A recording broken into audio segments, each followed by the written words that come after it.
Mounting protests met with a violent crackdown by the government. In this edition of the Newsmakers, we're focusing on Ethiopia, where the Oromo people are calling for more rights after decades of marginalization.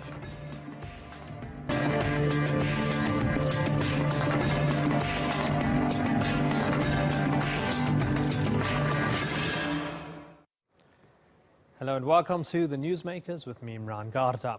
By many measures, Ethiopia is an African success story. It has one of the fastest growing economies in the world. But behind the economic boom is growing political and social unrest. This picture of the Ethiopian marathon runner Feyisa Lilesa at the Rio Olympics helped to draw global attention to the plight of Ethiopia's Oromo people. The country's biggest ethnic group says it has long faced discrimination and marginalization at the hands of the ruling elites. Lilesa's crossed wrists are the symbol of the Oromo protest movement, which has been growing for the last 10 months. And the government's response has been increasingly violent, with reports of hundreds killed and thousands arrested. Today's Newsmaker is the Ethiopian protests, as we assess what they mean for the country and ask how the international community should respond.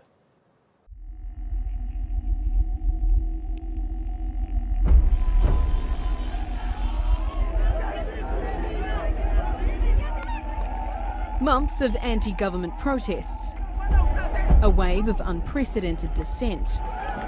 Crossed arms have become the symbol of the fight of the Oromo people.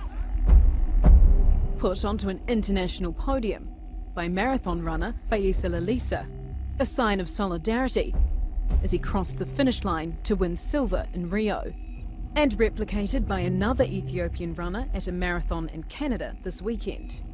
Despite assurances from the Ethiopian government, Lilesa has not returned home, fearing for his safety amid accusations of a brutal government crackdown.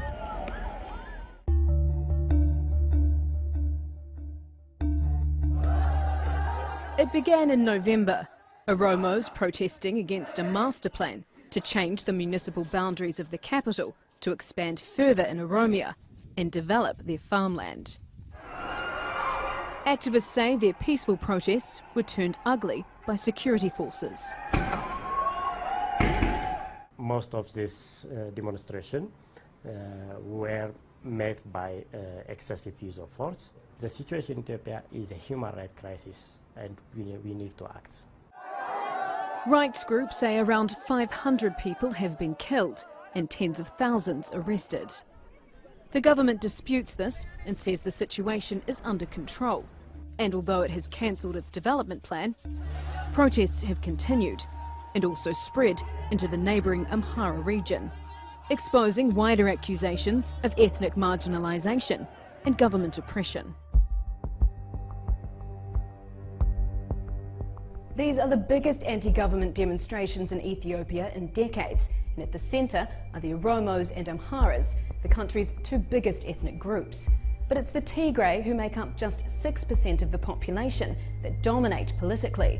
The Tigrayan People's Liberation Front led the Rebel Alliance, which overthrew the communist-backed military regime in 1991. It then founded the ruling coalition. But the Oromos have long complained that they don't have proper political representation and that power and wealth is disproportionately distributed among the Tigray elite. While the Amharas, who dominated Ethiopia before 1991, have been protesting against the control of a district they believe they have rights to. If these protests continue to escalate, will this anti-Tigray sentiment also grow, putting Ethiopia at risk of sliding into ethnic unrest? Yvette McCullough, The Newsmakers. Well, joining me now from Michigan in the United States is Ezekiel Gebisa. He's a professor of history at Kettering University. And I'm also joined from Washington, D.C. by Bronwyn Bruton. She's the Deputy Director of the Africa Center at the Atlantic Council. Thanks so much, both of you, for joining us. Mr. Gebisa, let me start with you. This was seemingly triggered by that Addis Ababa expansion plan that might have displaced Oromo farmers and so on.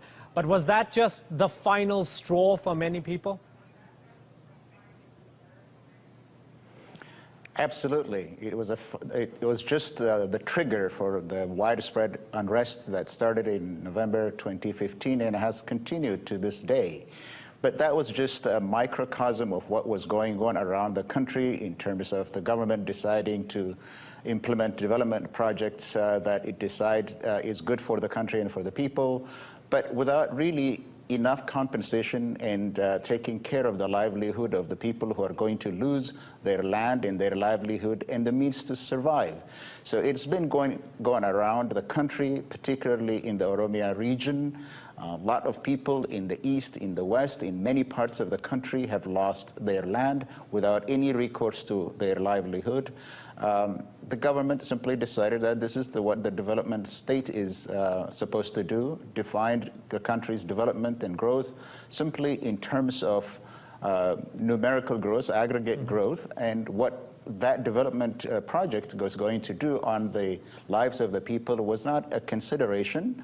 The constitutional rights of people, the economic rights of people, the security rights of people were not taken into account. So the master plan was just one among many, many abuses of power and violations of human rights. So it is, of course, the trigger, not the structural reason for the protests that have now engulfed the country for almost a year now. Right. Bronwyn, looking from the outside in, many people look at the Horn of Africa and go, Somalia is troubled, Eritrea is very troubled and a very repressive country. Hey, here's this country, Ethiopia. It's stable, it's growing, nothing to worry about here. With that in mind, how important was the symbolism of that brave act by Feyisa Lilesa at the Rio Olympics, which I guess brought this to everybody's attention? It was a tremendously heroic act on his part, and a very important one. You know, you've mentioned just now that Eritrea is a very repressive country, but in my experience in both of those nations, my strong opinion is that Ethiopia is just as repressive. And while Eritrea has a reputation for being a gulag of some sort, Ethiopia seems to be lauded by all sides as a developmental and democratic even success story.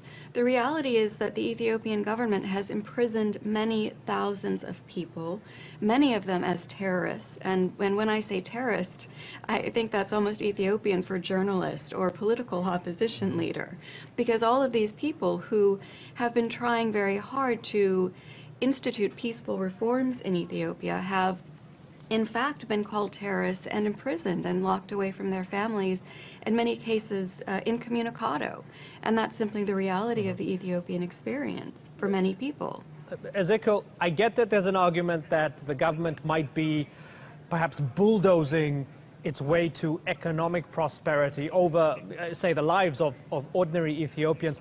But is it clear that the central government is specifically targeting specific ethnic groups like the Oromo people? This has been the story of the Oromo people in Ethiopia. This is not the first government to marginalize the Oromo people. This has always been the case since the Oromo land was incorporated to the Ethiopian Empire. Because probably of the demographic weight or the numerical strength of the Oromos, they've always been marginalized, from participating in the political life of the country and participating in the economic. The surprising thing about the Oromia region is that much of Ethiopia's agricultural, economic, and every power comes from the Oromia region. But the people of Oromia are not participating in the political, economic, and cultural life of the people. This government seems to have found a solution to the nationalities and economic problems of the country by instituting a federal type of government and constitutional rule. But this was never implemented. The government ruled through the party structure since 1991, but since 2005, after the declaration of the developmental state, nothing else mattered to this government except the political power that they have taken over by force. In fact, the government doesn't make any bones about it, that they say that we have won this election power, and only power can remove us from here. Right. They have said that many, many times. So it's not that the government is kind of saying we're democratic on the one hand, or we're not. It's the developmental state. Nothing else mattered. But the problem is that the benefits of this developmental growth, the economic growth that you've been talking about, was not broadly shared. It simply concentrated economic power in the hands of a Tigrayan elite, and therefore political power also in the hands of the Tigrayan elite, to the exclusion of many, many Ethiopians in the country. And that's the structural problem, that power is not shared, economic benefit is not shared. The Oromo have always been targeted, and that is exactly what they have done this time as well. Bronwyn, there's a thought, I'm looking at some reading here, there's a thought that Haile Mariam Desalegn, the Prime Minister, is less ruthless than his predecessor Meles Zenawi, the late Meles Zenawi. Does that perhaps give more space for the protesters, and is that maybe more encouraging that the peaceful protests won't be cracked down with the same sort of harshness that we saw in 2005, and that there might be a silver lining here? The protesters have been viciously cracked down on. 400 people have been gunned down in the streets. Over 10,000 students have been arrested. Many waves of protesters before these protests began have been locked up incommunicado in jail. So the response of the current regime under Haile Mariam Desalegn has been intolerably violent. Moreover, I think it's widely understood that Desalegn does not have anywhere near the authority of the previous Prime Minister, Meles Zenawi. He is, I think many people consider him to be a fig leaf. He's a member of a southern ethnic minority group, but the general consensus is that he is controlled by Tigrayan elites who are acting behind the scenes. So no, I don't think that there's any hope at all for change that would be led by this particular Prime Minister. I think the government has been cavalier, Right. and in particular is failing to take immediate actions that it could take to make the situation better. In particular, I would say that they could release a man named Bekele Gerba, who is an Oromo citizen and a professor who is known for his commitment to peaceful views. He's an important leader, but he's been locked up. And he's one of the many people who could be leading a peaceful dialogue and making inroads to peaceful progress, who's been kept out of the discussion. Let me get a final comment from you, Bronwyn. You're in Washington. Ethiopia is an ally of the United States and the other big players in the world. Ethiopia is seen through that sort of geopolitical lens. It's seen as a good guy on the international scene. Should Washington and other major Western democracies be condemning this? Yes, Washington is absolutely complicit in the events in Ethiopia. Washington has bolstered this regime and has supported this regime with billions of dollars of development assistance, with military assistance, with training, largely because Ethiopia is participating in the peacekeeping mission in Somalia. Washington has bought and paid for this problem in Ethiopia, and it has consistently failed to require Ethiopia to exercise even minimally democratic standards in the country. Okay. I think Washington is unfortunately going to get what it deserves as a result of this. But I think most important is the point that your other guest was emphasizing, which is that Washington and other nations need to be pushing the Ethiopian government publicly and vocally to change their actions and to change their course of action. Otherwise, it really will be too late, and the result could be a horrifically violent change of power in Ethiopia that no one, including the protesters, want to see. Okay, unfortunately, we are out of time. Bronwyn and Ezekiel, thank you very much for joining us. It's been good to get your thoughts.